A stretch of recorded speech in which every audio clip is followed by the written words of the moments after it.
సంవత్సరాలు కేసీఆర్ గారు పాలించారు, మళ్ళీ కూడా కేసీఆర్ సీఎం కావాలని అంటా ఉన్నారు. మధ్యలో మీరేంది, మీ సంగతి ఏంది అన్నట్టుగా వ్యాఖ్యలు చేసేదాన్ని ఎలా వస్తుంది? బట్టి గారు వాళ్ళు, నేను చెప్తున్నాను కదా, వారు వచ్చి 3 సంవత్సరాలు అయింది. వారు ఇచ్చినటువంటి 6 గ్యారెంటీలు కావచ్చు, డిక్లరేషన్లు కావచ్చు, ఏది కూడా అమలు చేయలేకపోతా ఉన్నారు. ఒక ఉచిత బస్సు తప్ప.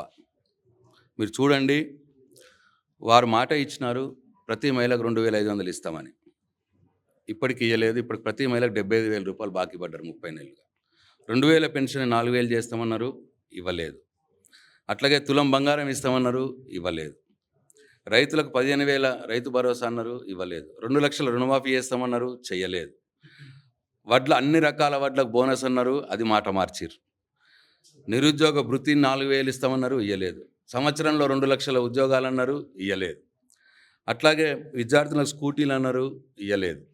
అట్లాగే విద్యార్థులకు 5 లక్షల భరోసా కార్డు అన్నారు, ఫీజులు కట్టుకోవచ్చు అన్నారు, ఫీజు రీయింబర్స్మెంట్లకే పైసలు ఇవ్వట్లేదు. ఇట్లా ఎస్సీల విషయంలో చాలా మాటలు చెప్పినారు, బీసీలకు చాలా మాటలు చెప్పినారు, మైనార్టీలకు చాలా మాటలు చెప్పినారు. ఏది కూడా వాళ్ళు అమలుపరచలేని పరిస్థితిలో ఇవాళ ప్రజలు వాళ్ళ మీద తిరగబడతా ఉన్నారు. ఇటు మంత్రుల మీద, ఎమ్మెల్యేల మీద క్షేత్రస్థాయిలో, గ్రౌండ్లో, నేను ఎమ్మెల్యేను, నేను గ్రౌండ్లో ఉంటాను కాబట్టి గ్రౌండ్లో వాళ్ళ మీద తిరగబడతా ఉన్నారు. కాబట్టి అటెన్షన్ డైవర్ట్ చేయడానికి ముఖ్యమంత్రి గారికి వెన్నెతో పెట్టిన విద్య, సవాళ్ళు ఇవ్వడము, సవాళ్ళ నుంచి పారిపోవడం కూడా ఆయనకు వెన్నెతో పెట్టిన విద్య. ముఖ్యమంత్రి గారికి సవాళ్ళు చేసినాడు, చాలాసార్లు చేసినాడు. కొడంగల్లో రాజకీయ సన్యాసం తీసుకుంటేనే ఓడిపోతే అన్నాడు 2018లో. సిగ్గు లేకుండా 3 నెలలనే మళ్ళీ పార్లమెంటు కాంటాక్ట్ చేసిండు. అది సవాల్, అది ఆయనకు వెన్నెతో పెట్టిన విద్య. సేమ్ ఇట్లనే అటెన్షన్ డైవర్ట్ చేయడం కూడా ఆయనకు వెన్నెతో పెట్టిన విద్య. ఇప్పుడు ఈ ప్రజల తిరుగుబాటు నుంచి తప్పించుకోవటానికి, వాళ్ళ వైఫల్యాన్ని నుంచి తప్పించుకోవటానికి, మా మీద ఏదో నెపం పెట్టి మేమేదో అప్పులు చేసినాము, ఏదో అవుతున్నది అని ఇప్పుడు ఈ ప్రచారం చేసుకుంటా ఉన్నారు తప్పిస్తే ఏమీ కాదు. అప్పుల విషయంలో మేము చాలాసార్లు అసెంబ్లీలో చాలా కేటగారికల్గా అప్పులు ఎంత చేసినాము, ఎందుకోసం చేసినాము, అప్పులు చేసిన దాంతో మేము ఏం చేసినాము, దానివల్ల తెలంగాణ ఆర్థిక పరిస్థితి ఎట్లా మెరుగైంది, ఇవన్నీ విషయాలు కూడా మేము చెప్పడం జరిగింది. అసెంబ్లీలో రికార్డులో ఉన్నాయి, దానికి మేము కట్టుబడి ఉన్నాం. ఇప్పటికీ పాలమూరు పోర్షన్ నాలో ఉంది. సాయంత్రం మళ్ళీ 5ంటికి ప్రెస్ క్లబ్ వస్తారు, రమ్మంటుంది. మళ్ళీ సవాల్ నేను చెప్పినా కదబ్బా, మొన్ననేమో తెలంగాణ భవన్ అన్నాడు, నిన్ననేమో గన్ పార్క్ అన్నాడు, మళ్ళీ వాళ్ళ ప్రెస్ క్లబ్ అంటున్నాడు. ఇక ఆయన మాటకి ఏం విలువ, అసలు ఆయనకి ఏం సంబంధము? ముఖ్యమంత్రి అన్నాడు బీఆర్ఎస్ పరిపాలన చర్చ సిద్ధమా అని అన్నాడు. అంటే మా కేటీఆర్ గారు సిద్ధం దా అని అన్నాడు. వాళ్ళిద్దరు చూసుకుంటారు కదా, మధ్యలో ఈయన దూరి జోకర్లా అవడం ఎందుకు? ఈయనకు సబ్జెక్ట్ ఏంది? ఈయన ఫైనాన్స్ సబ్జెక్టా?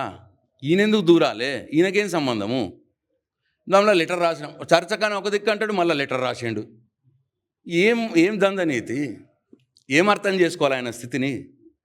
లెటర్కు సమాధానం అసెంబ్లీలో మేము మాట్లాడిన రికార్డులు స్పీకర్ దగ్గర తెప్పించుకోమనండి. మా హరీష్ రావు గారు, కేటీఆర్ గారు అసెంబ్లీలో మాట్లాడిర్రు, ఈ అప్పుల గురించి మాట్లాడారు, అన్నిటి గురించి మాట్లాడారు. అవి తీసుకొని చూసుకోమనండి. బిగ్ బాస్ తలపించేలా బీఆర్ఎస్ అటు కాంగ్రెస్ యొక్క డ్రామా ఉందంటారు. బండి సంజయ్, నేను రేవంత్ రెడ్డి కష్టం వచ్చినప్పుడు అలా బండి సంజయ్ వాళ్తాడు, వచ్చి రేవంత్ రెడ్డికి షీల్డ్గా పనిచేస్తాడు. నిన్న రేవంత్ రెడ్డికి పాపం ఏదో అనుకున్నాడు, ఏదో చేయబోయిండు.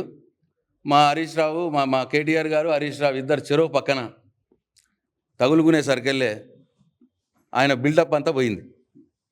నేను ఇంతకుముందు ఏదో చెప్పిన సై సినిమాలో వేణుమాధవ్ తిరిగైపోయింది ఆయన గతి. పాపం ఇది చూసి మన బండి సంజయ్ గారికి ఆపుకోలేకపోయాడు. రేవంత్ రెడ్డి గారికి కష్టం వస్తే ఆయన ఆపుకోలేడు, వచ్చేసి ఇప్పుడు మధ్యలో దూరుతున్నాడు అన్నట్టు. నేను బండి సంజయ్కి సూటిగా చెప్తా ఉన్నా, బండి సంజయ్ గారు, మీరు కేంద్ర హోంశాఖ సహాయ మంత్రి, మీకు బాధ్యత ఉన్నది. ఈ రాష్ట్రంలో జరుగుతున్నటువంటి అవినీతి మీద మేము ప్రధాన ప్రతిపక్షంగా అనేక సార్లు కేంద్ర ప్రభుత్వానికి, కేంద్ర ప్రభుత్వ సంస్థలకు మేము లిఖితపూర్వకంగా కంప్లైంట్ చేసినాం.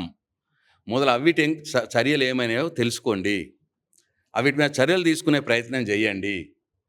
మేము కంచగచ్చిబౌలి విషయంలో, అదే సెంట్రల్ యూనివర్సిటీ విషయంలో, ఆ భూమి విషయంలో విద్యార్థులు పోరాడితే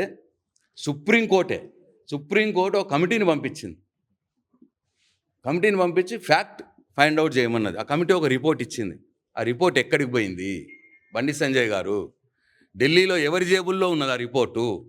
ఎందుకు దాన్ని దాచిపెడుతున్నావు? అది బయటకు ఎందుకు వస్తలేదు? అట్లనే ఒక మంత్రి మీద, కాంగ్రెస్ మంత్రి మీద ఈడీ రైడ్ చేసింది.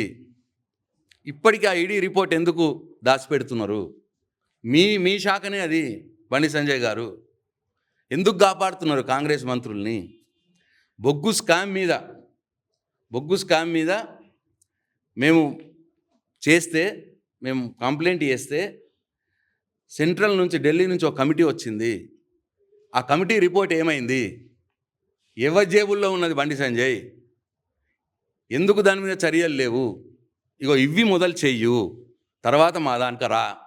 మొదలు నీ బాధ్యత నిర్వర్తించు. ఈ కాంగ్రెస్ పార్టీ పెద్దలు ఈ ప్రభుత్వం చేస్తున్నటువంటి అవినీతి మీద, ప్రధాన ప్రతిపక్షంగా మేము చేసినటువంటి ఫిర్యాదుల మీద చర్యలు తీసుకునే పనిలో ఉండు. అంతేగాని రేవంత్ రెడ్డిని, కాంగ్రెస్ ప్రభుత్వాన్ని కాపాడే ప్రయత్నంలో ఉండద్దు.